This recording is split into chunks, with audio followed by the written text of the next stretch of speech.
You're standing on a dusty battlefield in the scorching heat of the Holy Land.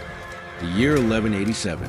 The ground trembles beneath your feet as thousands of hooves thunder across the desert sand. What you're witnessing isn't just another medieval skirmish. You're about to see military tactics so devastating, so precisely engineered for destruction that they would reshape warfare for centuries to come. The Crusaders weren't just religious zealots with swords and shields. Sir, they were the architects of the most sophisticated killing machine medieval Europe had ever produced. A war machine so effective that it carved through the Middle East like a blade through silk, leaving Islamic armies scrambling to adapt to tactics they'd never encountered before. But here's what most people don't understand about Crusader warfare. These weren't desperate holy warriors charging blindly into battle, praying for divine intervention. Every charge, every siege, every formation was calculated with mathematical precision. The Crusaders had turned warfare into a science, and their enemies paid the price in blood. Over the next few minutes, we're going to break down exactly how the Crusaders dominated battlefields across 3 centuries. You'll discover the tactical innovations that made Islamic chroniclers refer to them as Iron Men and Men of Steel. We'll examine the specific techniques that allowed relatively small European armies to conquer and hold territory thousands of miles from home against overwhelming numerical odds.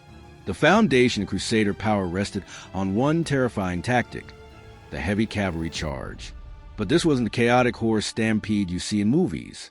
This was precision warfare, engineered to unleash maximum destruction. Picture this. You're an Islamic foot soldier near Antioch. The morning sun reflects off a wall of steel charging toward you. 200 armored knights, each weighing over 300 pounds with their gear, mounted on war horses bred for combat. They move at 20 miles per hour in tight formation, knee to knee, lances angled forward like a mechanical weapon of death. The physics alone were horrifying. Each knight and horse together weighed around 1,500 pounds, moving at the speed of a modern car. When all that force focused into the tip of a 12-foot lance, it could punch through shield walls as if they were paper. The true brilliance, however, was the coordination. These knights weren't fighting as individuals. They were parts of one massive weapon system. Byzantine scholar Anna Komnene observed that a Frankish knight on horseback could smash through walls like Babylon's gates. She was exaggerating. She was describing infantry formations being destroyed with terrifying ease. The psychological impact was just as powerful. Islamic chroniclers wrote of seasoned soldiers freezing at the sight of a cavalry charge. The thunder of hooves, the shimmer of steel, the unbreakable formation. It shattered enemy morale before the first lance struck. Many battles were decided before they even began. The Templars perfected this tactic to legendary levels. Their cavalry charges were known across the Islamic world for both their accuracy and their terror. They developed specialized formations, strict timing, and battlefield signals that turned a charge into a devastating strike capable of destroying forces 10 times larger. But heavy cavalry was just one piece of the Crusader system. Their real genius lay in combined arms warfare, the coordination of different types of troops into one unified force. At the core were the knights in heavy armor, designed to smash enemy lines. Supporting them were large groups of infantry armed with spears, shields, and crossbows. These weren't just backup troops. They were essential parts of the strategy. Here's how it worked. Infantry advanced first, forming protective shield walls. Crossbowmen fired volleys to disrupt enemy lines. Once the enemy showed weakness or confusion, the infantry would open gaps. Through those gaps thundered the heavy cavalry, striking at the perfect moment to break the enemy completely. This required strict discipline, command structures, and clear communication, something few medieval armies managed. Crusader forces could adapt mid-battle, shift formations, and even continue fighting while under heavy losses. Another edge was technology. The crossbow gave Crusaders a deadly advantage. Islamic armies relied on composite bows, which took years of training to master. The crossbow, however, could be learned quickly and fired by almost anyone. More importantly, its bolts could pierce armor that normal arrows could not. In sieges, crossbowmen stationed on walls could fire accurate, armor-piercing shots that devastated attackers. Even weaker soldiers could generate lethal force, making crossbows a battlefield equalizer. The Crusaders didn't just surround cities and wait. They turned siege warfare into a terrifying science. They built enormous siege engines, trebuchets that could hurl 300-pound stones, and mangonels that rained destruction from afar. These machines weren't only physical weapons, they were psychological ones. Seeing a giant trebuchet being built outside your city was often enough to make defenders surrender before the first stone was launched. Crusader engineers built these machines slowly, in full view of the enemy, to maximize fear.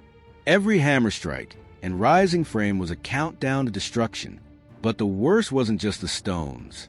Crusaders also used biological tactics, loading trebuchets with rotting bodies, diseased animals, and flaming pitch. This spread disease, fear, and despair among defenders.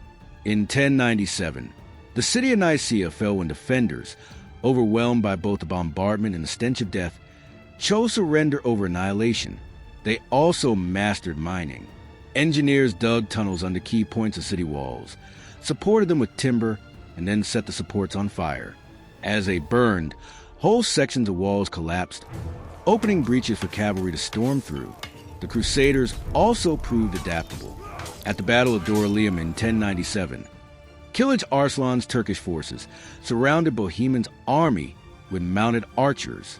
Normally, this tactic destroyed heavy armies. Arrows couldn't pierce knight armor, but they slaughtered horses and infantry. Instead of charging, Bohemond ordered his knights to dismount and form tight defensive circles. The marshy terrain neutralized Turkish mobility. This bought time until Godfrey of Bouillon arrived with reinforcements.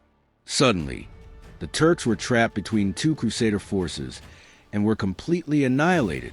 This flexibility, shifting between mounted and dismounted combat, adapting from sieges to open battles, made Crusader armies unpredictable and deadly. On a larger scale, the Crusaders focused on capturing Mediterranean ports. Haifa in 1100, Arsuf in 1101, Tortosa in 1102, Acre in 1104, Tripoli in 1109, and finally Tyre in 1124. This wasn't random conquest. It was strategy.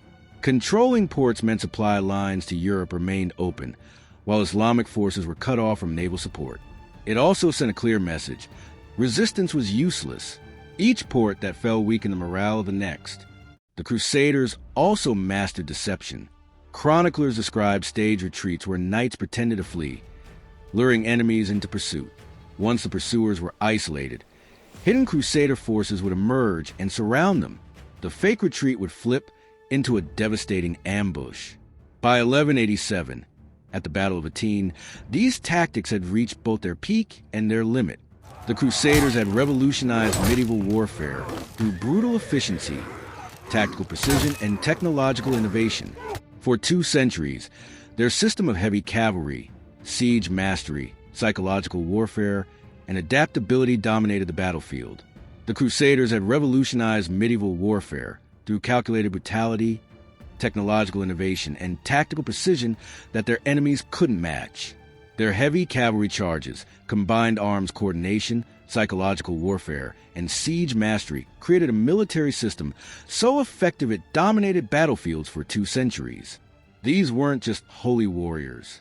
They were the architects of destruction who proved that superior tactics, not just superior numbers, determine the outcome of wars. The methods they pioneered would influence military strategy for generations to come.